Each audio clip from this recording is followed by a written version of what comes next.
మీ business ఏదైనా మీ ఊర్లో promotion చేయాలంటే అది సుమన్ టీవీతోనే సాధ్యం. ఇప్పుడే సంప్రదించండి. ఫుట్బాల్ ప్లేయర్ గా ఇండియా లెవెల్లో చాలా మెడల్స్ సాధించాడు. చాలా అద్భుతమైన ప్లేయర్. తిరిగి వచ్చే క్రమంలో తను వస్తున్నటువంటి ఆటో యాక్సిడెంట్ కి గురైంది. తన వెన్నెముకకి చాలా బలమైన గాయం తగలడంతో 14 సంవత్సరాలు తను బెడ్కే పరిమితమయ్యాడు.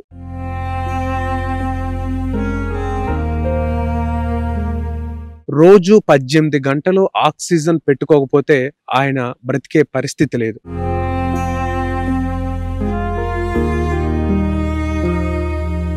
వాళ్ళ అమ్మగారు ఇవన్నీ చూసి తట్టుకోలేక ఆమె గుండె కూడా క్షీణించింది. అప్పుడప్పుడు వీడు అంటాడు, మమ్మీ నేను మీకు భారం కదా, నేనే లేకపోతే మీకు ఏముండదు కదా అంటాడు. నాకు చాలా ఏడుపు వస్తుంది. 2011 వరకు విజయ్ బాబు దత్ గారి ఫ్యామిలీ చాలా సంతోషకరంగా ఉంది. మంచిగా చదువుకున్నటువంటి 2 కొడుకులు, ఆ కుటుంబాన్ని బాగా చూసుకున్నటువంటి వాళ్ళ భార్య, చాలా సంతోషకరమైన ఫ్యామిలీ.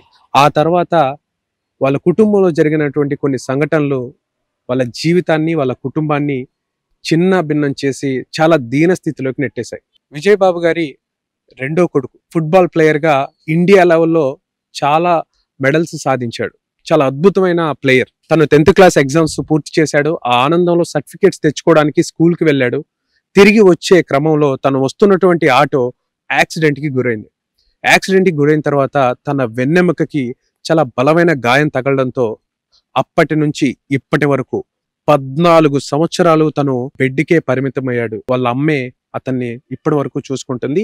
ఇప్పుడు అతనికి 31 సంవత్సరాలు. ఇకపోతే విజయ్ బాబు గారు ఆయన పరిస్థితి చాలా దారుణంగా ఉంది. కరోనా టైంలో ఆయనకి గుండెపోటు వచ్చింది. లంగ్స్ అంతా దారుణంగా దెబ్బతిన్నాయి. రోజు 18 గంటలు ఆక్సిజన్ పెట్టుకోకపోతే ఆయన బ్రతికే పరిస్థితి లేదు. ఇకపోతే వాళ్ళ పెద్ద కొడుకు. ఈ కుటుంబాన్ని సంరక్షించేది అతనే. ఆర్థికంగాను ఈ కుటుంబాన్ని నిలబెట్టి బయటికి వెళ్ళి సంపాదించి ఈ కుటుంబానికి ఫీడింగ్ ఇచ్చేది అతనే. అతను కాస్త కరోనా సమయంలో ఈ పని మీద తిరుగుతూ వీళ్ళకి మెడిసిన్ తీసుకొస్తూ ఈ పరిణామ క్రమంలో తనకి ఎక్కడో కరోనా అటాక్ అయి తను కూడా చనిపోయాడు. ఇది అత్యంత బాధాకరమైన విషయం. ఇకపోతే వాళ్ళ అమ్మగారు ఇవన్నీ చూసి తట్టుకోలేక ఆమె గుండె కూడా క్షీణించింది. ఆమె ఇప్పుడు వృద్ధురాలు కూడా. ఈ వయసులో శరీరం సహకరించకపోయినా, ఆరోగ్యం సరిగ్గా ఉన్నా లేకపోయినా ఒక పక్క కష్టాల్లో ఉన్నటువంటి ఆ కుటుంబాన్ని ఆదుకుంటుంది. వాళ్ళ భర్తని ఒకవైపు, వాళ్ళ బిడ్డని ఒకవైపు ఆ బెడ్ మీద చూసుకుంటూ ఆ తల్లి చాలా దీన స్థితిలో బతుకుతుంది. అయితే ఇందాక మనం చెప్పుకున్నాం వాళ్ళ 2వ అబ్బాయి ఎఫ్రాయిం దత్. తను ఫుట్బాల్ లో చాలా మంచి ప్లేయర్. ఇండియా లెవెల్లో చాలా చోట్ల ఆడాడు. మంచి బహుమతులు గెలుచుకున్నాడు. ఇప్పుడు తను ఆ ఆటని తలుచుకునడానికి కూడా అవకాశం లేకుండా కాలం అంత దారుణంగా వెంటాడి అతన్ని 14 సంవత్సరాలు బెడ్ మీదే ఉండేలా చేసింది. ఇప్పటి వరకు అయితే అతని ఇక్కడ నుంచి ఇక్కడ వరకు బాడీ అంతా ప్యారలైజ్ అయిపోయింది. ఒకసారి ఎఫ్రాయిం దత్తుని వాళ్ళ కుటుంబాన్ని ఒకసారి చూసి ప్రయత్నం చేసి వాళ్ళకు ఉన్నటువంటి పరిస్థితిని తెలుసుకునే ప్రయత్నం కూడా చేద్దాం. సో ప్రస్తుతం మనతో పాటు దత్తు ఉన్నాడు. తను 14 సంవత్సరాల క్రితం ఒక యాక్సిడెంట్ లో ఇందాక మనం చెప్పుకున్నట్టు తన వెన్నెముక ప్యారలైజ్ అయిపోయింది. సో తనతో ఒకసారి మాట్లాడదాం. దత్తు, 10th క్లాసులో ఇదంతా జరిగింది కదా, 10వ తరగతి జరిగిన తర్వాత సరే ఏంటి పరిస్థితి, ఏం చెప్పాలనుకో? అంటే సిచ్యువేషన్ ఇలా బెడ్ మీదే ఉండిపోయాను. సో బాగా ఇబ్బందిగా ఉంది. దీనికి ట్రీట్మెంట్ అంటే ఎక్కడ ప్రజెంట్ అయితే లేదు. సో ఫైనాన్షియల్గా బాగా ఇష్యూస్ ఫేస్ చేస్తున్నాం. దానికి హెల్ప్ కావాలని గవర్నమెంట్కి రిక్వెస్టింగ్గా మాట్లాడుతున్నాం. బాడీ ఎక్కడి నుంచి ఎక్కడి వరకు ప్యారలైజ్ అయింది? నాకు ఇక్కడ నుంచి తెలీదు. నాకు ఆకలి కూడా తెలీదు. ఆకలి కూడా తెలియదు? నాకు తెలియదు. ఆకలి దప్పిక ఇవేం తెలియదు? దప్పిక తెలుస్తుంది కానీ అంటే ఆకలి వేస్తే తెలీదు. మనకి సౌండ్ వస్తుంది స్టమక్ లో నుంచి, పేగులు అరిచినట్టు. అప్పుడు పెడతారు, అయితే టైం టు టైం ఫుడ్ పెడతారు. సో నాకు ఇక్కడ నుంచి తెలియదు, ఏమి కూడా తెలియదు, కింద ఏమైనా కూడా తెలియదు. ఛాతి కింద భాగం నుంచి అసలు ఏంటనేది కూడా, అసలు ఏం జరుగుతుందని కూడా తెలియదు. నడుము దాకున్నా వీల్ చైర్ లో కూర్చొని వెళ్ళిపోవచ్చు, కానీ నాకు ఆప్షన్ కూడా లేదు. సో ఓన్లీ హ్యాండ్స్ వరకే నేను మూమెంట్ ఇవ్వగలుగుతాను అంతే. సో అన్నగారికి ఏం జరిగింది? అన్నయ్య కోవిడ్లో ఉన్నప్పుడు చనిపోయాడు. సెకండ్ వేవ్ అప్పుడు కొంచెం సీరియస్ అయింది. డాడీని చూసుకునేవాడు. డాడీకి కూడా కోవిడ్ వచ్చింది. డాడీని చూసుకోవడానికి వెళ్ళి అన్నకు అటాక్ అయ్యి మళ్ళీ అక్కడే జాయిన్ అయ్యి సో చనిపోయాడు. ఇప్పుడు ప్రస్తుతం మీ కుటుంబ పరిస్థితి ఎలా ఉంది? పరిస్థితి అంటే చాలా ఫేస్ చేస్తున్నాం ఇష్యూస్ ఫైనాన్షియల్గా. ఎందుకంటే డాడీకి పెన్షన్ చాలా తక్కువ వస్తుంది, 17,000 చేంజ్ వస్తుంది. దాంతో హౌస్ రెంట్, కరెంటు బిల్లు ఇవన్నీ సరిపోతాయి. బయట నుంచి ఎక్కడి నుంచి అని తెచ్చి మెయింటైన్ చేసుకోవాల్సి వస్తుంది. సో ఏంటంటే పెన్షన్కి అప్లై చేస్తుంటే రావట్లేదు, దానికోసమే అప్రోచ్ అయ్యాం. మీ నాన్నగారిని మిమ్మల్ని అమ్మే చూసుకోవాలా? మా అమ్మాయి ఇద్దరిని చూసుకుంటా. నాన్న పనులు చేసుకోగలుగుతాడు కానీ మ్యాక్సిమం టైం దాని మీదే ఉండాలి. ఎందుకంటే కోవిడ్ ఎఫెక్ట్ అయిన తర్వాత లంగ్స్ చాలా పాడైపోయినాయి. సో దానికి ఇంకా అంటే అది క్యూర్ అవ్వదు కానీ దాన్ని ఇంకా పెరగకుండా ఆపచ్చని ఆక్సిజన్ మీద ఉంచుతున్నారు. సో అట్లా ఇంకా మాకు ఏదన్నా మమ్మీ చూసుకుంటుంది. సో గవర్నమెంట్ నుంచి పెన్షన్ కోసం చూస్తున్నారు? అవును, పెన్షన్ కోసమే అప్లై చేస్తున్నాం కానీ అది అవ్వట్లేదు. సో అందుకే ఫైనాన్షియల్గా ఏమైనా హెల్ప్ అయిద్దేమో గవర్నమెంట్ నుంచి మాకని మేము రిక్వెస్ట్ చేస్తున్నాం. ఎఫ్రాయిం, ఇప్పుడు 14 సంవత్సరాలు ఇదే పొజిషన్లో ఉన్నావు. సో అసలు ఎలా అనిపిస్తుంది? ఆ ఫీలింగ్ చాలా నరకంగా ఫీల్ అవుతున్నావు? ఉంటుంది బాధ, అంటే ఉంటుంది. స్టార్టింగ్లో నాకే ఎందుకు అయిందని బాగా ఫీల్ అయ్యేవాడిని. తర్వాత ఏమైందంటే పెయిన్ని అలవాటు అయిపోయింది నాకు. ఆ పెయిన్ ఇదివరకు బాగా ఏడ్చేవాడిని కానీ ఇప్పుడు ఏంటంటే అలవాటు చేసుకొని ఇంకా అలా ఉంటున్నాను. ఇంకా వేరే ఆప్షన్ లేదు నాకు. సో ఇంకా అలా ఉండిపోతున్నాను. మిమ్మల్ని కలవడానికి మీ మిత్రులు, పాత మిత్రులు ఎవరైనా వస్తుంటారా? ప్రజెంట్ అందరూ లైఫ్లో బిజీ ఉన్నారు, ఫ్రెండ్స్ ఎక్కువ లేరు. సో 10th తర్వాత నువ్వు ఇంకేం చదవలేదా? లేదు, 10th అయిపోయింది, సర్టిఫికేట్స్ తీసుకున్నాను. అంటే ఇంటికి అయ్యేటప్పుడు నాకు యాక్సిడెంట్, అన్ఎక్స్పెక్టెడ్ ఇది అసలు. సో దీనికి సంబంధించి డాక్టర్లు కానీ ఏమి చెకప్ చేస్తే ఏమన్నా రికవర్ అయ్యే అవకాశం లేదన్నారా? అంటే ఆ తర్వాత నేను కూడా చాలా రీసెర్చ్ చేశాను. సో దీనికి ఇంతవరకు ట్రీట్మెంట్ అనేది లేదంటే బ్యాక్ బోన్ విరిగిపోయిందంటే మనిషికి వెన్నుముక్కే మెయిన్ ఇంపార్టెంట్ కదా. మనం ఏం చేయాలన్నా సపోర్ట్ ఉండాలి బ్యాక్ బోన్. అది బ్రేక్ అయిపోయింది. Spinal cord D4, D5, D6 అనే బోన్స్ 3 బ్రేక్ అయితే రాడ్లు పెట్టి అది ఫిట్ చేశారు. సో నరాలన్నీ ఇట్లా కట్ అయిపోవడం వల్ల ఇంకా సెన్సేషన్ పోయింది. ఎవరన్నా ముట్టుకున్నా కూడా తెలీదు. సో బాడీ ఉన్నట్టు నాకు ఫీల్ అవ్వలేను నేను, నాకు బాడీ ఉందని. చూస్తే తప్ప ఓకే నాకు బాడీ ఉందని చూడగలుగుతాను కానీ నాకు సెన్సేషన్ లేదు కదా. సో కనీసం వీల్ చైర్లో కూర్చునే అవకాశం కూడా లేదు? లేదు, పడిపోతాను అటన్నిటన్నా. లేకపోతే ఇప్పుడు అసలు కూర్చోలేను, ఎందుకంటే పండుకొని నడుము దగ్గర ఉన్న జాయింట్ మొత్తం సిమెంట్ ఫామ్ అయిపోయి బెండ్ అవ్వట్లేదు.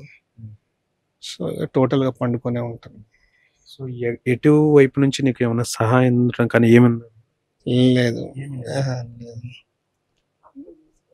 ఏం లేదు. దత్తు మంచి ఫుట్బాల్ ప్లేయర్గా చాలా ఢిల్లీ స్థాయిలో కూడా ఆడావు. సో కనీసం ఇప్పుడు ఆట గుర్తొచ్చినప్పుడు ఎలా అనిపిస్తుంది? ఇంకా ఇప్పుడు దీనికి ఆలోచించి కూడా వేస్ట్. 14 సంవత్సరాలు ఎన్నో ఇబ్బందులు పడి ఒక రాటు తెలిపోయి ఇట్లా అలా ఉందండి.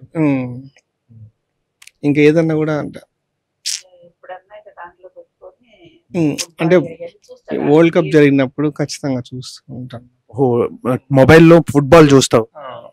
అవి చూస్తుంటాం ఎప్పుడన్నా, అంటే ఎవ్రీ 4 years ఒకసారి వస్తుంది, అది చూస్తుంటాను ఎప్పుడన్నా.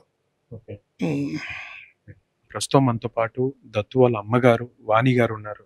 అమ్మ, ఇప్పుడు 14 సంవత్సరాల నుంచి బాబు అలా ఉన్నాడు, మీరు ఒక్కళ్ళే మీ ఆయనకి మీ అబ్బాయికి చేస్తూ ఉన్నారు. 14 సంవత్సరాల నుంచి అట్లా చేయట్లేదండి. పెద్ద బాబు ఉన్నప్పుడు పెద్ద బాబు వాళ్ళ నాన్న ఇద్దరు చేస్తుండే, నేనేమన్నా హెల్ప్ చేసుకుంటుండే. ఎక్కువ నాతో పని ఉండేది కాదు. ఇక ఆయన కోవిడ్ సెకండ్ వేవ్ లో కోవిడ్ వచ్చింది, బాగా సివియర్గా వచ్చింది. తర్వాత ఆయన్ని చూసుకోవడానికి పెద్ద బాబు వచ్చాడు. పెద్ద బాబు వచ్చి వాడు కోవిడ్ ఎఫెక్ట్ అయ్యి చనిపోయాడు. చిన్నప్పుడే మీ అబ్బాయికి అలా జరగడం, ఒక వయసుకు వచ్చి సంపాదించే కొడుకు కూడా చనిపోయారు. తర్వాత భర్తని ఇలా పొజిషన్లో చూసుకునే పరిస్థితి. ఏం చెప్తారు?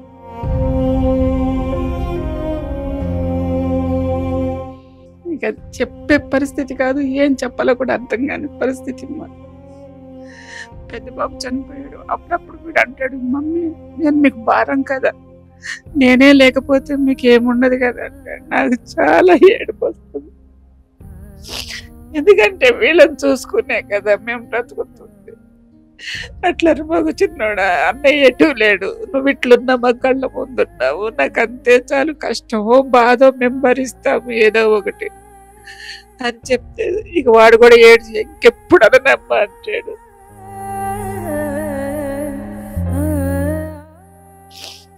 అంటాడు ఇక వాడు ఉన్నప్పుడు కొంచెం పైకి లేపితే 30 degrees లో కూర్చునేవాడు. ఇప్పుడు వాడు లేడు. వాళ్ళ నాన్నకి వాడు చనిపోయిన సంగతి కొన్ని నెలల దాకా మేము చెప్పలేదు, చెప్పొద్దన్నారు. అంటే ఆయన ఆల్మోస్ట్ చనిపోయినట్టు అయిపోయాడు. ఎట్లనో దేవుడి దయ వల్ల బ్రతికొచ్చాడు. కానీ అందుకనే ఏం చెప్పొద్దు ఆయనకి అని అన్నారు. చాలా చెప్పలే. అయితే ఊకనేవాడు, అమ్మ వాడు నా మీద అలిగాడు, ఫోన్ చేయమని నువ్వన్నా చెప్పు, నీతో రోజు మాట్లాడతాడు కదా అని. నేనన్నాను వాడికి కూడా. తర్వాత నెమ్మదిగా చెప్పే, వాడికి కోవిడ్ వచ్చింది అయ్యి, వాడిని సపరేట్ గా పెట్టారు. అంటే వాడు చనిపోయిన వారానికి కూతురు పుట్టింది వాడికి. తనకి పెళ్ళయి పాప పుట్టిందా? పెళ్ళై సంవత్సరం కూడా కాలేదు వాడికి. జూన్ లో పెళ్ళయింది, మళ్ళీ మే 15th వాడు చనిపోయాడు. మే 15th వాడు చనిపోతే మే 22nd ఆ పిల్ల పుట్టింది, వాళ్ళ కూతురు. అయితే మేము ఆ పిల్లని చూసుకోలేని పరిస్థితి. అక్కడ కోడలు పరిస్థితి, ఆ కోడలు టెన్షన్ తోటి పడి ఆ పిల్ల ప్రాణం కూడా మాకు ఆల్మోస్ట్ నమ్ముకోలేదన్నారు. దేవుడి దయ వల్ల పాప ఇప్పుడు బాగానే ఉంది. కానీ మేము ఆ పిల్లని చూసుకోలేము, ఆ పిల్ల ఇక్కడికి రాదు. అన్ని రకాలుగా నేను అట్లా బాధలు పడుతుంటే ఈ పిల్లోడిని చూసుకొని కొంచెం మనసు నెమ్మది ఉంటుంది. ఎందుకంటే నా కొడుకున్నాడు అన్న ధైర్యం ఉంటుంది. కానీ ఈ పరిస్థితులన్నీ నేను తట్టుకునే పరిస్థితి కూడా కాదు. నాకు కూడా ఎంజాయ్ చేశారు ఒకప్పుడు. కోడలు గారి పరిస్థితి కూడా బాగా. ఇప్పుడు అంటే అమ్మాయి ఏదో ప్రైవేట్ గా జాబ్ చేసుకుంటుంది, ఆ పిల్లని చూసుకుంటాను. అంటే అప్పట్లో తనకి కూడా ఇక ఉంటది కదా, భర్త చనిపోయాడు, పెళ్ళై సంవత్సరం కూడా కాలేదు అని. అట్లా ఆ పిల్ల కొంచెం పర్వాలేదు. కానీ ఆ పిల్ల కూడా ఇక భర్త చనిపోయాడు అని తెలిసి షుగర్ బీపీ వచ్చింది, చిన్న వయసే. కానీ ఇక ఆ పిల్ల ఇక్కడికి రాదు, పాపను రాదు. మేము వెళ్ళటానికి కుదరదు, వీళ్ళని వదిలిపెట్టి నేను ఎటు వెళ్ళలేను. అట్లా అయిపోయింది. బాబుకేమో మాకేమో ఎక్కడి నుంచి ఏది ఇన్కమ్ సోర్స్ లేదు, డబ్బులు ఎవరు హెల్ప్ చేసేవాళ్ళు లేరంటే ఎంత చేసినా ఎంత చేస్తారు. ఎప్పుడన్నా చేస్తే మన అనుకునేవాళ్ళు, మా బావ పిల్లలు, మాడబడుచు పిల్లలు ఏదో కొంచెం చేస్తారు. కానీ మొత్తం సంసారం లాక్కురాలేరు కదా. మేము చాలా ఇబ్బందుల్లో ఉన్నాము. వీడికి మెడిసిన్స్ అని అవని ఇవని, ఆయనకి మెడిసిన్స్ అని. ఆయనకి హార్ట్ అటాక్ వచ్చింది, కొడుకు చనిపోయాడని చెప్పగానే. తర్వాత మళ్ళీ ఇట్లా హార్ట్ అటాక్ వచ్చింది. హార్ట్కి సంబంధించిన మెడిసిన్స్, లంగ్స్ చాలా మటుకి దెబ్బతిన్నాయి అన్నారు. ఇక అట్లా ఆయనతోటి బాబుతోటి చాలా కష్టంగా ఉంటుంది. ఇప్పుడు మీ ఆరోగ్యం కూడా సరిగా లేదు, ఇద్దరిని చూసుకోవాలి. మీ ఆరోగ్యం సరిగా లేనప్పుడు పరిస్థితి ఏంటమ్మా? పిల్లోడిని గిట్టాగే వదిలేయాల్సి వస్తుంది. బాగోకపోయినా నెమ్మదిగా లెగిసి వాడికి కొద్దిగా అన్నం పెట్టుకోవటం. ఎందుకంటే వాడికి ఏం తెలియదు కదా, వీడికి పసిపిల్లోడు లెక్కే. ఇక నాకు ఆయనకి ఏం చేయలేడు, కనీసం మాట కూడా ఎక్కువ మాట్లాడి అని ఆయాసపడతా ఉంటాడు. అందుకని వాళ్ళు ఎవరన్నా ఫోన్ చేసినా ఆయనకి నేనే మాట్లాడతా అన్నీ. అట్లా ఇక లెగవలేని పరిస్థితి. అంటే దేవుడు దయ చూపియాలి మా మీద, అంతేగాని ఇంకా మేమేం చేయలేము. నిస్సహాయ స్థితి మాది. ఎంత మేము ఇట్లుంటాం. కానీ ఏదైనా గవర్నమెంట్ నుంచి మాకేమన్నా ఇన్కమ్ ఏదన్నా వస్తా ఉంటే మాకు కొంచెం ఇదిగా ఉంటది కదా. ఒకటి ఏంటంటే శారీరకంగా రోగాలు, ఫైనాన్షియల్ గా అన్ని ఇబ్బందులే ఉన్నాయి. మీ కుటుంబ సభ్యులు గాని బంధువులు గాని ఎవరన్నా దగ్గరికి వస్తుంటారా పలకరించడానికి, సహాయం చేయడానికి? సహాయం చేయడానికి అంటే ఎప్పుడన్నా చేస్తారు. ఎప్పుడన్నా అంటే మేము అసలు అడగము. ఎప్పుడన్నా అడిగితే కాదనకుండా చేస్తారు. ఏం చేసినా వాళ్ళ సంసారాలు వాళ్ళకున్నాయి. ఎప్పుడన్నా చేస్తారు. మాడపడుచు కూతురు అప్పుడప్పుడు వస్తూ ఉంటుంది, చూస్తారు. మాడపడుచు కూతురు, అల్లుడు. ఇక మాడపడుచు వాళ్ళు అంటే బాగా ఓల్డేజ్ అయిపోయింది, ఆమె అసలు నడవలేదు. అయినా ప్రాణమంతా కొట్టుకుంటా ఉంటుంది తమ్ముడి మీద, తమ్ముడి పిల్లల మీద. ఎందుకంటే మా బావకి మా అమ్మకు పిల్లలు లేరని ఎక్కువ వీళ్ళని, మా బావోళ్ళు కూడా ఇష్టంగానే ఉంటారు వీళ్ళు కూడా. అట్లా రావటం అంటే కుదరదు, వాళ్ళంతా అక్కడ ఉంటారు కదా హైదరాబాద్లో. మేము మాత్రమే ఇక్కడ. ఆయన 610లో ఇక్కడికి వచ్చారు మంచిర్యాల నుంచి. అప్పటి నుంచి ఇక్కడే ఉన్నాం. వచ్చిన 3వ సంవత్సరం 2వ సంవత్సరం వీడికి యాక్సిడెంట్ అయింది. ఇక మేము అక్కడ ఉండలేము, ఇక్కడ చేయలేము. అట్లా అయిపోయింది. వాళ్ళు రాలేరు. వచ్చినప్పుడు ఎప్పుడన్నా అట్లా ఎప్పుడో ఒకసారి వస్తారు. చూసారు కదా, లోపల వాళ్ళతో మాట్లాడి బయటకు వచ్చిన తర్వాత ఆ బాధలో నుంచి బయటికి రావడానికి నాకు ఒక 10 నిమిషాల సమయం పట్టిందండి. ఒక కుటుంబంలో ఇన్ని కష్టాలా, ఇంత దారుణమా? పెద్ద కొడుకు పెళ్ళయి సంవత్సరానికే చనిపోయాడు. అప్పటికి తనకి ఒక పాప కూడా అంట. వాళ్ళ నాన్నగారి పరిస్థితి బాల, ఆ చిన్నబ్బాయి పరిస్థితి బాల. వాళ్ళిద్దరిని చూసుకోవడానికి వీళ్ళ అమ్మగారు ఒక్కలే ఉన్నారు. ఆమె పరిస్థితి కూడా ఆరోగ్యంగా బాగాలేదు. పొరపాటున ఆమెకి ఆరోగ్యం బాగోకపోతే వారికి ఫీడింగ్ కూడా కష్టమే. ఆ ఇంట్లో ఆయన రిటైర్డ్ అయ్యారు. ఆయనకి వచ్చే పెన్షన్ వీళ్ళకి ఒక మెడిసిన్స్కి ఒక మూలకు కూడా సరిపోవండి. ఇంటి రెంట్ కట్టాలి, ఇక ఫుడ్కి సంబంధించి ఏంటి, మెయింటెనెన్స్కి సంబంధించి ఏంటి, చాలా చాలా దీన పరిస్థితుల్లో ఉన్నారు. సహాయం కోసం అర్జిస్తూ ఉన్నారు ప్రభుత్వానికి. ఈ పెన్షన్ గురించి అబ్బాయికి ఎన్నిసార్లు ప్రయత్నించినా అది ఫెయిల్ అయిందని చెప్తున్నారు. ప్రభుత్వం వారు దివ్యాంగుల పెన్షన్ కింద తనకి రావాలని చెప్పేసి ఆ తల్లిదండ్రులు కూడా అడుగుతున్నారు. వాళ్ళ నాన్నగారు అయితే అసలు మాట్లాడే పరిస్థితి లేదు ఆయన్ని. 18 గంటలు ఆయన, 18 గంటలు కాదు అసలు పూర్తిగా ఆయన ఆక్సిజన్ మీదే ఉండాలి, లేదంటే ఆయనది చాలా దారుణమైన పరిస్థితి. నాకు మాటలు కూడా రావట్లేదు. వీళ్ళు సహాయం కోసం అయితే అర్జిస్తున్నారు. ఇది ఇక్కడ పరిస్థితి. కెమెరామన్ హోసన్తో శివరాశంకర్, సుమన్ టీవీ, గుంటూరు. ఈ కుటుంబంలో జరిగినటువంటి ఈ దారుణమైన పరిస్థితుల వల్ల ఆర్థికంగాను మానసికంగాను క్షీణించిపోయారు వాళ్ళంతా. వారికి వచ్చే ఆ ఇన్కమ్ వారి మెడిసిన్స్ కూడా సరిపోదు. దయచేసి పెద్ద మనసుతో స్క్రీన్ మీద కనపడుతున్నటువంటి నెంబర్లు, ఫోన్పే, గూగుల్ పే ద్వారా వారిని ఆర్థికంగా ఆదుకుంటారని ఆశిస్తున్నాం.